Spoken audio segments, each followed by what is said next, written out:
already know saving money matters. You understand the advice. You've done the math.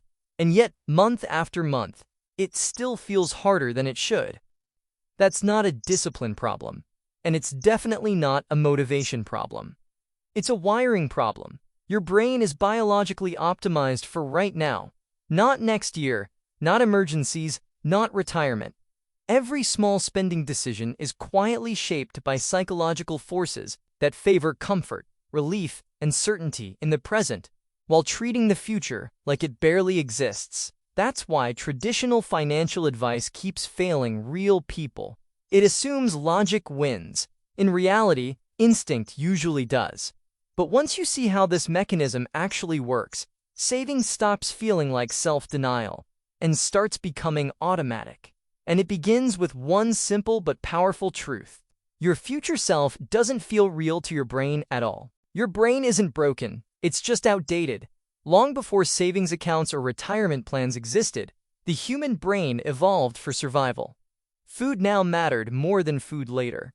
Safety today mattered more than safety someday. And that wiring is still running in the background every time you make a money decision. This is what psychologists call present bias. It's why $10 today feels more valuable than $50 next month, even when you logically know it isn't. The future gets mentally discounted, like it's less real, less urgent, less important. And that leads to a deeper problem most people never notice. Your future self feels like a stranger. When you think about rent 6 months from now, an emergency fund, or retirement decades away, it's vague and abstract. There's no emotion attached, but the coffee, the delivery app, the sale ending tonight. That's concrete. That's real. That's now. So your brain does what it always does. It protects the version of you that feels most real in the moment. Which explains why good intentions collapse under everyday spending, even for smart, responsible people. But there's a way to break this pattern. And it starts by making the future stop feeling invisible. In the next section, we'll look at why saving doesn't just feel hard, but actually feels like a loss, and how that single perception quietly sabotages your progress. On paper, saving money is a gain, more security, less stress, more options, but emotionally, it rarely feels that way. That's because your brain processes saving and spending very differently.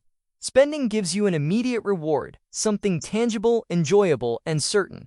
Saving, on the other hand, feels like you're giving something up in the present for a benefit you can't fully feel yet.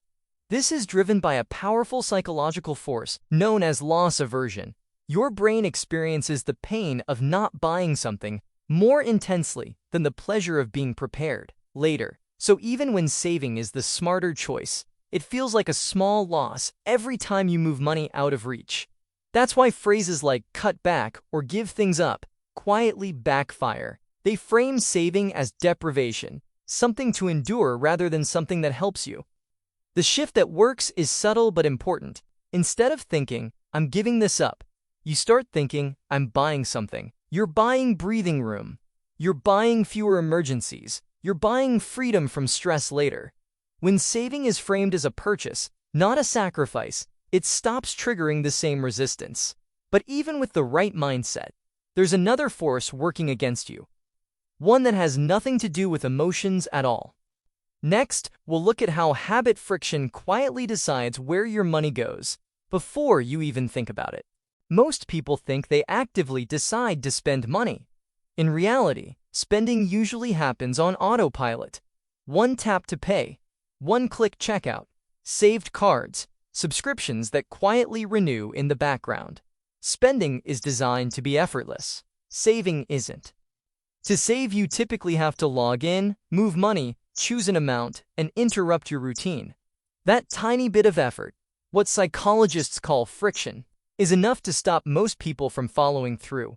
And your brain will always choose the easier path. That's why motivation doesn't last. You're asking willpower to fight a system that's engineered to make spending the default. The solution isn't trying harder, it's changing the default. When saving happens automatically on payday, before the money ever hits your spending account, you remove the decision entirely. There's no weekly debate, no moment of weakness, no need for discipline. If you don't see the money, you don't have to resist spending it. But even automation doesn't solve everything, because there's another mental trick at play, one that decides which money feels safe to spend and which money doesn't. Next, we'll break down mental accounting and why some dollars disappear faster than others, even when your income stays the same. Not all dollars feel the same. Even though money is mathematically identical, your brain sorts it into invisible buckets: red money, fun money, bonus money, extra money. And the way you label those buckets quietly determines how fast the money disappears. This is known as mental accounting. A regular paycheck feels serious. It has responsibilities attached. A bonus, refund, or side income feels different, lighter, less committed, easier to spend. That's why money labeled as extra tends to vanish first. It doesn't feel tied to long-term security, so your brain gives itself permission to enjoy it now. The fix isn't stricter budgeting, it's clearer purpose. Before you spend, every dollar needs a job. When money already has an assignment, it stops feeling available for impulse decisions. Simple rules work best, like dividing income into needs, wants, and savings, because they remove ambiguity. Once money has a role, it's no longer floating around waiting to be spent. But there's one situation where all of this breaks down: automation, rules, and good intentions included. And that's when stress enters the picture. In the next section, we'll look at why saving becomes hardest during difficult periods and how to build progress even when life feels overwhelming. When life feels stable, saving feels possible. When life feels heavy, saving feels almost impossible. That's not a coincidence. Under stress, your brain shifts into survival mode.